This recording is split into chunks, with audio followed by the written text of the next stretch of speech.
Assalamualaikum warahmatullahi wabarakatuh. Halo pemirsa Ekstrisi Channel, selamat bertemu kembali dengan kami di acara penjelajahan hutan angker atau kisah nyata misteri yang akan kami ceritakan pemirsa.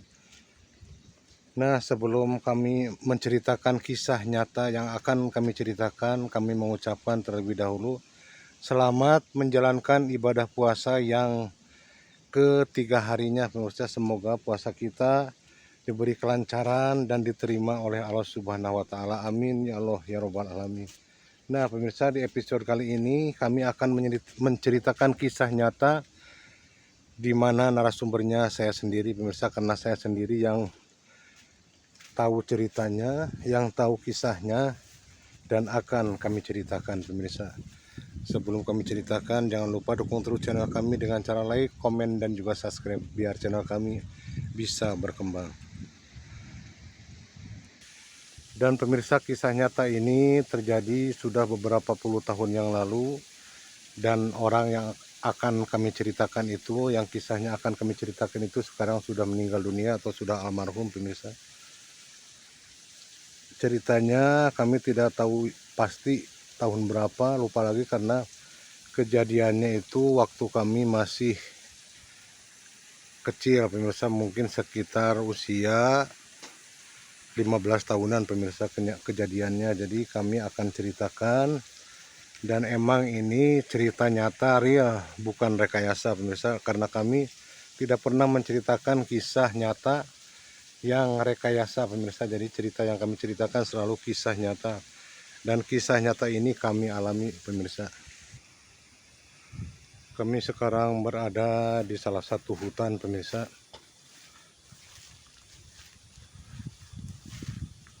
Karena hutan ini ada kaitannya dengan kisah yang akan kami ceritakan pemirsa.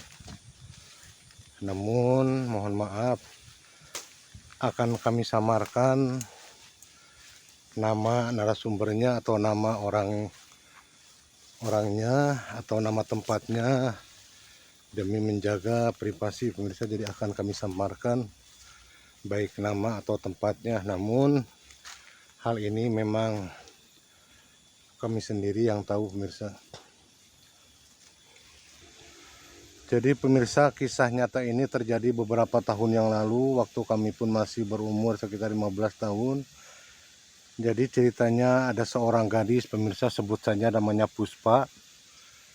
Gadis tersebut lumayan cantik, cukuplah cantik pemirsa kalau menurut ukuran di perkampungan pemirsa. Cantik, putih, mulus, dan juga rajin mengaji karena memang orang tuanya itu adalah guru ngaji pemirsa. Nah, beliau itu, Puspa itu ketika berumur sekitar 17 tahun pemirsa. Jadi lagi muda-mudanya, lagi cantik-cantiknya di usia 17 tahun seperti itu pemirsa. Jadi Puspa itu lagi disayang-sayangnya sama ibunya dan juga bapaknya pemirsa. Nah, di saat seperti itu, di saat lagi sayang-sayangnya, lagi disayang-sayangnya sama ibunya, tiba-tiba ibunya Puspa itu meninggal dunia pemirsa. Ibunya Puspa meninggal dunia, dan Puspa itulah awal dari semua yang dialami Puspa tersebut pemirsa. Jadi saat ditinggal mati ibunya, Puspa itu mungkin tidak bisa menerima, mungkin sangat shock, belum bisa menerima keadaan ditinggalkan seorang ibu yang sangat mencintainya. Lalu Puspa terus menangis, menjerit-jerit, seolah tidak merelakan ibunya meninggal pemirsa. Nah, setelah kejadian itu, setelah meninggal ibunya itu, Puspa itu mengurung diri di dalam kamar pemirsa, jarang keluar. Kalaupun ada yang mendekati ataupun yang mengasih makan sama Puspa, baik bapaknya atau saudara-saudara yang lainnya atau kakaknya, dia selalu ngamuk di kamar pemirsa. Selalu ngamuk dan terus menangis pemirsa.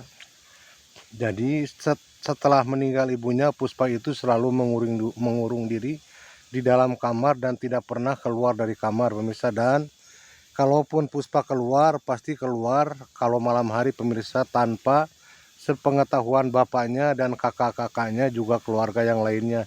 Jadi Puspa itu kalau keluar pasti malam hari, kadang Puspa itu mandi tengah malam atau di malam hari, namun selalu mandinya itu di kali pemirsa, bukan di apa namanya, bukan di pancuran kalau zaman dulu, bukan di tempat mandi selayaknya warga yang lain kalau mandi pemirsa. Jadi Puspa itu kalau mandi itu keluarnya malam hari dan mandinya itu di kali pemirsa. Di kali itu di kali yang sangat angker pemirsa.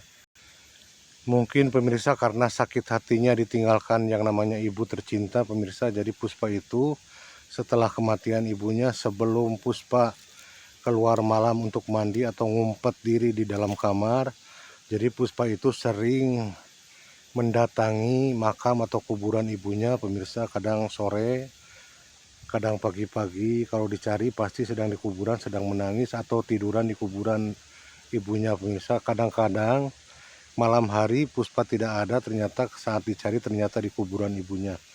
Nah, setelah kejadian itu Puspa semakin menjadi-jadi pemirsa. Jadi kalau malam hari itu keluar untuk mandi di kali, dan kalau mandi di kali itu Puspa kadang sambil menyanyi, kadang sambil menangis. Jadi banyak orang yang sering melihat atau mendengar hal itu, jadi menganggapnya ada sosok atau ada makhluk halus yang sedang mandi di kali pemirsa.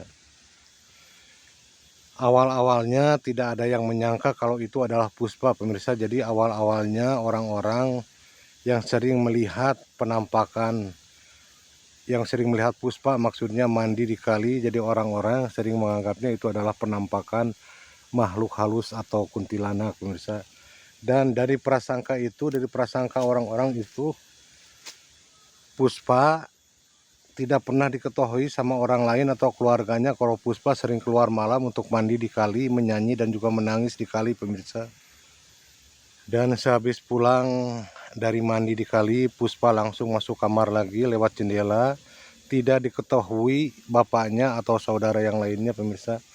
Jadi keluar masuknya Puspa itu kalau malam hari lewat jendela pemirsa, tanpa sepengetahuan keluarganya. Dan kalau tidak mandi, Puspa pasti mengurung diri di kamar, tidak mau ditemui. Kalaupun ada kakaknya atau keluarganya yang ngasih makan, tidak boleh masuk ke kamar, pasti dia akan ngamuk kalau masuk ke kamar. Jadi kalau keluarganya masih ngasih makan itu harus dimasukkan, jadi tidak boleh masuk ke kamarnya. Jadi cuma kayak kita ngasih makan ayam gitu pemirsa, jadi tidak boleh masuk ke kamar. Kalau masuk ke kamar, Puspa itu akan ngamuk, akan membantingkan semua makanan, dan juga akan berlari-lari atau apa namanya, berteriak-teriak di kamar pemirsa. Jadi setelah kejadian itu keluarganya sudah paham, jadi kalau ngasih makan ke Puspa hanya lewat pintu, dimasukkan aja makanannya, tidak boleh masuk ke kamar. Dan tidak ada seorang pun yang berani masuk ke kamar Puspa, karena kalau ada yang masuk, baik itu bapaknya atau keluarganya, pasti akan ngamuk dan menjerit-jerit pemirsa. Hari berganti, minggu berganti, bulan pun berganti, dan tahun pun berganti. Puspa makin seperti itu atau semakin menjadi-jadi pemirsa. Rambutnya semakin panjang karena tidak seorang pun yang berani untuk memotong rambutnya, pasti akan ngamuk. Puspa sudah tidak bisa berbicara lagi, sudah tidak bicara lagi. Kuku Puspa pun dan semakin panjang pemirsa. Kenapa semakin panjang? Karena banyak orang yang melihat kalau Puspa mengambil minum atau mengambil makanan lewat pintu kamar, hanya terlihat tangannya saja dengan kuku yang panjang. Maka dari itu semua orang atau semua warga menyimpulkan kalau Puspa itu seolah berubah menjadi kuntilanak pemirsa. Karena dia keluarnya malam, postur tubuhnya cuman bajunya tidak putih pemirsa. Katanya bajunya saking sudah kotornya jadi hitam, bajunya yang tadinya putih menjadi seperti hitam karena kotor, tidak pernah dicuci. Karena sejak kematian ibunya bajunya cuma itu pemirsa, baju panjang lengan panjang, jadi tidak pernah ganti baju setelah kematian ibunya beberapa tahun yang lalu, pemirsa, hampir puluhan tahun. Jadi Puspa tidak pernah mengganti bajunya, kecuali kalau mandi setiap malam pasti Puspa mandi, yaitu ke kali, pemirsa, sambil nyanyi, sambil menangis ataupun cekikikan. Jadi orang sudah menganggapnya kalau itu adalah kuntilanak, pemirsa. Bapaknya serta keluarga-keluarga yang lain sudah tidak bisa berbuat apa-apa lagi, pemirsa, sudah tidak bisa membujuk Puspa atau menyembuhkan Puspa dari keterpurukan seperti itu.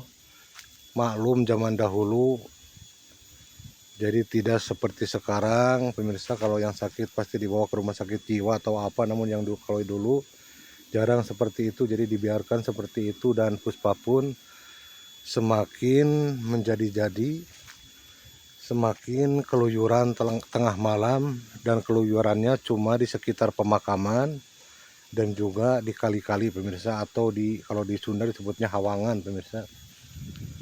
Jadi sering melihat, banyak orang yang sering melihat kejadian itu, yaitu melihat Puspa seperti itu. Jadi orang-orang menganggapnya adalah penampakan kuntilanak, pemirsa, karena memang kalau kita pernah melihat kuntilanak pasti kita tahu perwujudannya, dan Puspa itu jadi seperti itu, pemirsa, wujudnya. Dan kami sendiri pun, pemirsa, pernah melihat perwujudan Puspa itu memang seperti itu, pemirsa. Rambutnya panjang, kulitnya memang putih pucat, pemirsa. Kalau kulitnya putih pucat kami pernah melihat. Terus tangannya, kuku tangannya panjang hitam, pemirsa. Mungkin panjangnya sekitar 10 sentian, pemirsa. Jadi layaknya memang perwujudannya memang seperti itu dan seperti kuntilanak menurut kami, pemirsa. Nah, jadi pemirsa, Puspa itu dulu sering keliaran. Itu kata warga, sering keliaran di sini, pemirsa. Kalau malam hari dia tidak pernah keluar siang hari, pemirsa. Jadi keluarnya pasti malam hari setelah maghrib atau bahkan tengah malam, pemirsa. Jadi sering keliaran, diam di bawah-bawah pohon, atau berjalan-jalan di kali, pemirsa, atau di hawangan kalau bahasa Indonesia, bahasa Sunda mah di hawangan. Jadi dia begitu, ketawa-ketawa, kadang menangis, kadang menyanyi, pemirsa. Jadi orang-orang menganggapnya itu adalah makhluk halus, padahal itu adalah seorang gadis desa yang cantik, yang terpukul atas kematian ibunya. Dia menjadi seperti itu karena tidak rela dengan kematian ibunya, pemirsa. Menurut keluarganya, Puspa mengalami hal itu sekitar 30 tahun, pemirsa. Kehidupan Puspa seperti itu, pemirsa. Padahal bapaknya seorang guru ngaji, pemirsa. Namun yang namanya itu mungkin sudah takdir dari Tuhan Yang Maha Esa, Puspa seperti itu, pemirsa. Nah, terus pada suatu hari, pemirsa, kakaknya ngasih makan kan. Kalau mau kasih makan itu satu hari 2 kali, pagi dan juga sore, pemirsa. Jadi saat itu makanannya tidak juga dimakan, pemirsa. Keluarganya mengira kalau Puspa memang tidak mau makan, tapi ternyata, pemirsa, saat dicek atau masuk ke dalam kamar, Puspa meninggal dunia, pemirsa. Beliau meninggal dunia tanpa diketahui bapaknya dan juga keluarganya, pemirsa. Mungkin Tuhan lebih sayang sama beliau dan mempertemukan kembali beliau dengan ibunya yang sudah meninggal dunia terlebih dahulu. Nah pemirsa, itulah kisahnya. Kami juga merasa terharu atas kejadian itu, dan kami pun memang mengetahui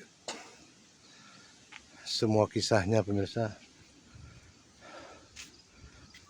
Dan kalau selama hidup kami pemirsa, kami pernah bertemu dengan dia sewaktu dia masih jadi aku ingat-ingat lupa karena aku masih kecil waktu itu. Jadi kayak pernah melihat dia sebelum dia mengalami hal itu. Lalu melihat waktu dia malam hari berjalan di pemakaman, dan yang terakhir waktu dia meninggal pemirsa. Nah pemirsa, itulah kisah nyata yang dialami kami sendiri. Ini adalah kisah nyata. Semoga kita bisa mengambil sisi baiknya dan membuang sisi buruknya pemirsa. Dan jangan lupa, kami harap dukung terus channel kami dengan cara like, komen, dan juga subscribe, biar channel kami bisa berkembang, karena subscribe itu gratis, like juga gratis. Semoga itu menjadi amal buat para pemirsa. Tunggu lagi pemirsa kisah-kisah nyata yang akan kami ceritakan di episode-episode berikutnya pemirsa. Wassalamualaikum warahmatullahi wabarakatuh.